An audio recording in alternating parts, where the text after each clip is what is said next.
Installe-toi confortablement et tu peux laisser tes yeux se poser sur un point ou simplement ressentir le poids de ton corps sur ce support.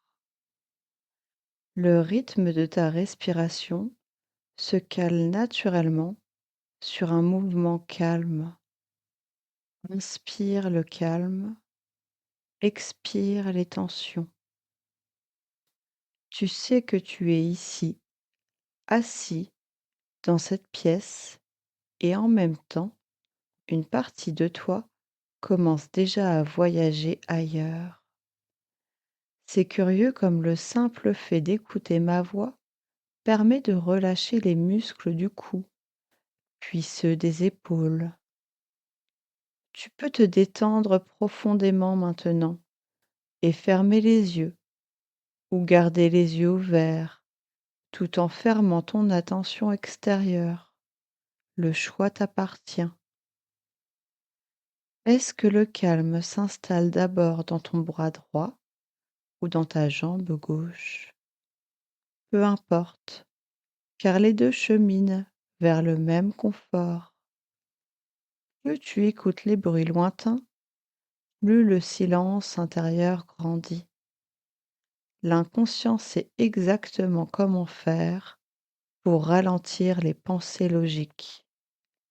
Ne pense pas à un espace de paix, laisse-le juste venir à toi, comme un souffle.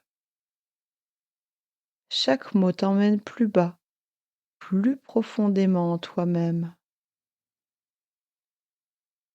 J'aimerais commencer par te raconter l'histoire d'une femme très âgée qui passait ses journées dans une verrière baignée d'une lumière ambrée.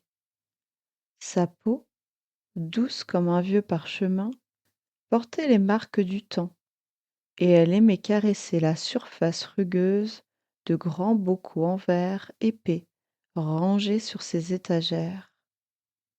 Depuis des décennies, elle collectionnait des épices rares et piquantes, accumulant des poudres rouges et ocre qui saturaient l'air d'une odeur piquante et étouffante. Elle croyait que ces bocaux scellés protégeaient sa maison, mais la chaleur accumulée sous le verre faisait monter une pression invisible, rendant l'atmosphère presque irrespirable. L'air était lourd, chargé d'une irritation silencieuse qui piquait les yeux. Un après-midi, une voisine franchit le seuil et, face à cette lourdeur, ouvrit simplement une grande fenêtre donnant sur un champ de lavande. Le courant d'air frais fit osciller les bocaux, et la vieille femme comprit soudain que cette accumulation de saveurs fortes masquait la vraie douceur de sa vie. Ensemble, elles prirent les bocaux pour les vider doucement dans la terre extérieure, là où le vent pouvait disperser les poussières piquantes. En voyant les poudres s'envoler, elle ressentit un immense soulagement, réalisant que garder ces substances confinées créait sa propre prison aromatique. Sa poitrine se libéra d'un poids ancien, et pendant que cette vieille femme respire enfin cet air purifié, une part de toi réalise que les accumulations du passé n'ont plus besoin d'être préservées. La transition se fait doucement en toi, comme un pont jeté entre hier et aujourd'hui. L'esprit rationnel s'apaise pendant que l'inconscient fait le tri. Sache que ton inconscient a parfois buggé en croyant que stocker de vieilles rancœurs te protégeait du monde extérieur. C'est une erreur de programme. Garder cette amertume confinée, c'est s'empoisonner soi-même en espérant que les autres en souffrent. Tu passes à côté de la douceur de l'instant. Tu as maintenant la permission de comprendre que la vraie sécurité ne réside pas dans l'accumulation de défenses piquantes, mais dans la capacité à laisser l'air circuler. En libérant ce bocal, tu récupères ton autonomie et ton espace vital. J'aimerais maintenant te raconter l'histoire d'un homme d'une soixantaine d'années, passionné par la restauration de vieux meubles dans son atelier au parfum de cire et de sciure. Il possédait un magnifique buffet en chêne sombre, mais dont les portes étaient bloquées par des couches successives de vernis trop épais, accumulés au fil des ans. Chaque fois qu'il tentait de l'ouvrir, le bois grinçait, un son strident qui agaçait ses oreilles et faisait vibrer ses mains d'une frustration sourde. À l'intérieur, des objets précieux étaient enfermés, inaccessibles, prisonniers d'une armure de résine devenue rigide et brûlante sous l'effet du soleil d'été. Il s'obstinait à trier, s'écorchant parfois les doigts. Un jour, un ami artisan entra dans l'atelier, observa le meuble et lui prêta un décapeur thermique, doux, accompagné d'un racloir en laiton. L'homme comprit que cette force brute ne servait à rien face à cette carapace durcie par le temps. En appliquant une chaleur douce et ciblée, il vit le vieux vernis cloquer, fondre et se détacher facilement en rubans malléables.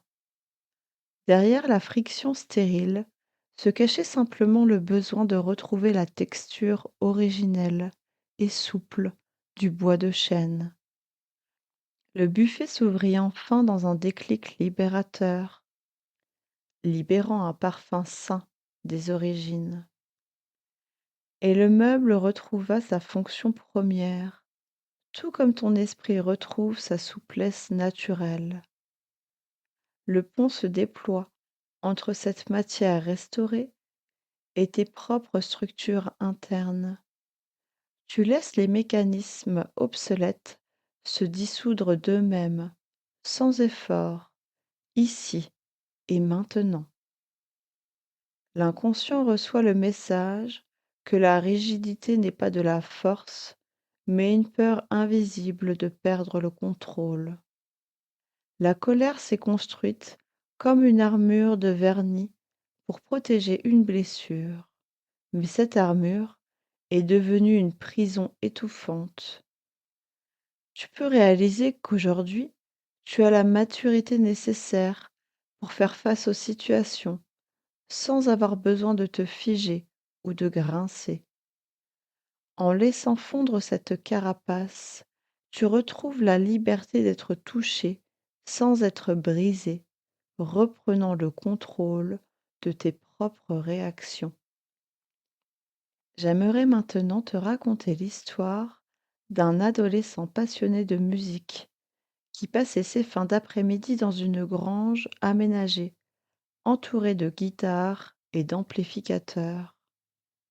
Il essayait d'enregistrer une mélodie précise, mais un câble défectueux provoquait un bruit aigu et strident qui lui vrillait les tympans à chaque note. Sa gorge se nouait de dépit, ses muscles se crispaient sur les cordes métalliques, et, plus il montait le volume pour couvrir le bruit, plus la stridence devenait insupportable et agressive. Les vibrations saturaient l'espace, transformant sa passion créative en un vacarme électrique lourd et oppressant. Son grand frère entra, coupa l'alimentation générale, brisant d'un coup le chaos sonore pour ramener un silence bienfaiteur. Il prit le temps de remplacer le vieux câble usé par un fil de cuivre neuf, parfaitement isolé, capable de canaliser l'énergie brute sans interférence. L'adolescent rebrancha sa guitare et joua. Le son sortit pur, vibrant, profond, touchant directement le cœur, sans aucune distorsion. Il comprit alors que le bruit parasite n'était pas sa musique, mais juste le signal d'un canal qui avait besoin d'être réparé et nettoyé. Le son est fluide, les vibrations sont harmonieuses et cette justesse résonne en toi à chaque respiration. Le lien se tisse subtilement entre cette fréquence pure et ton monde émotionnel. Tout s'aligne, tout s'apaise et le voyage continue vers des espaces encore plus profonds. Ton esprit profond intègre le fait que les cris et les tensions ne sont que des larcins, des signaux d'alarme mal orientés. La colère est une énergie puissante et noble, mais elle a buggé en devenant destructive au lieu d'être créative. Tu as le droit de canaliser cette force brute pour bâtir tes projets plutôt que pour brûler tes relations. En réparant ce canal de communication intérieure, tu laisses ta véritable voix s'exprimer avec une clarté tranquille, affirmant ta place dans ce monde sans détruire ce qui t'entoure. Pour finir, j'aimerais te raconter l'histoire d'une petite fille qui jouait souvent au fond d'un grand jardin arboré, là où le sol était tapissé de feuilles humides et d'argile fraîche. Elle avait décidé de construire une digue miniature dans un petit ruisseau, en y empilant des cailloux pointus et de la boue collante qu'elle pressait dans ses mains nues. Rapidement, l'eau cessa de couler, formant une flaque stagnante qui devint marécageuse, froide et sombre, emprisonnant ses pieds dans une sensation de lourdeur désagréable. Elle ressentait une étrange tristesse en voyant ce courant joyeux se transformer en une mare figée et muette. Son père s'approcha, s'assit sur l'herbe à ses côtés et, à l'aide d'un simple bâton de bois, dessina un nouveau canal de dérivation sur le côté de la digue. L'eau trouva immédiatement ce nouveau chemin, s'y engouffrant en cascades joyeuses, nettoyant au passage la boue collante de ses mains pour laisser sa peau propre et fraîche. La petite fille rit en voyant le mouvement reprendre, comprenant qu'il est tellement plus agréable de laisser l'eau glisser librement plutôt que de vouloir la retenir et tout embourber. L'eau coule, limpide et fluide, emportant les anciens blocages loin de toi. Cette transition douce nettoie tes propres paysages intérieurs, redonnant de la fluidité là où les choses s'étaient figées. Ton inconscient fait le travail de tri en toute autonomie. Il est temps que ton inconscient comprenne que retenir ou bloquer les émotions ne fait que créer des marécages intérieurs. On a pu te faire croire, autrefois, qu'exprimer ta vulnérabilité était dangereux. Alors tu as construit des digues de colère pour masquer ta peine. Mais l'eau stagnante devient lourde. Tu t'autorises aujourd'hui à laisser glisser le flux de la vie. En acceptant de ressentir pleinement l'émotion sans la figer, tu nettoies ton passé et tu retrouves la fluidité d'un esprit libre, maître de son propre cours. Maintenant que toutes ces histoires se mélangent et s'intègrent, ton inconscient descend dans sa propre bibliothèque intérieure pour opérer le changement. Imagine une grande pièce où se trouve le panneau de contrôle de tes réactions automatiques.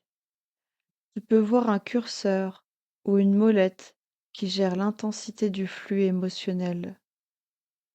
Tu n'as pas besoin de couper l'énergie, tu as juste l'autorisation de baisser le volume, de régler le thermostat sur une température idéale et confortable. Prends ce curseur et déplace-le doucement vers une position d'équilibre, là où la clarté remplace la surchauffe. Sens la sensation de fraîcheur qui envahit ton torse, la souplesse qui revient dans tes mains. Tu laisses partir les vieux sédiments et les anciens larcins pour retrouver ta pleine puissance d'action, calme et déterminée. Tu es pleinement capable d'accueillir tes ressentis avec calme.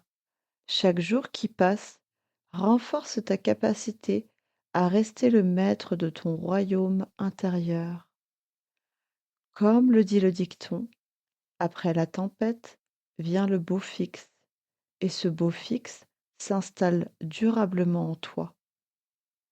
Tu peux ressentir cette sécurité grandir à chaque battement de cœur. L'inconscient bug parfois en croyant protégé, mais il sait maintenant que la paix est ta meilleure protection.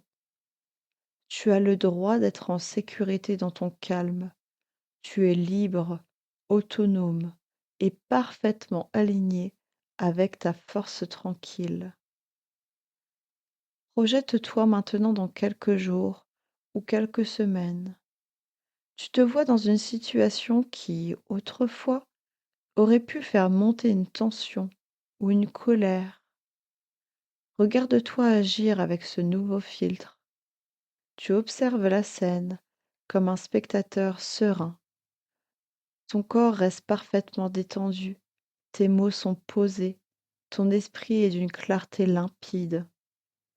Tu ressens cette fierté intense d'avoir le choix de ta réaction. Quand tu décides de sourire intérieurement ou de parler avec fermeté, la direction reste la même, celle de ton autonomie retrouvée. Sens la texture de tes vêtements, entends le son calme de ta propre voix et savoure pleinement cette victoire invisible, mais ô combien réelle. Il est maintenant temps de ramener toutes ces informations avec toi, dans le moment présent. Tu reprends conscience de ta respiration, plus dynamique, plus ample. L'énergie recommence à circuler dans tes jambes et dans tes bras. Tu te réassocies pleinement à ton corps physique, ici et maintenant, dans la totalité de ton identité d'adulte. Tu ressens le contact de tes pieds ancrés sur le sol, tes mains posées, ton dos parfaitement soutenu. L'air frais de la pièce entre dans tes poumons, apportant une clarté totale à ton esprit. Ton conscient et ton inconscient retravaillent en parfaite équipe. Tu peux commencer à bouger les doigts, à t'étirer si tu en ressens le besoin, à bouger légèrement la tête. À ton propre rythme, quand tu te sens prêt, tu peux ouvrir les yeux et revenir ici, parfaitement réveillé, libéré et pleinement orienté vers ton autonomie.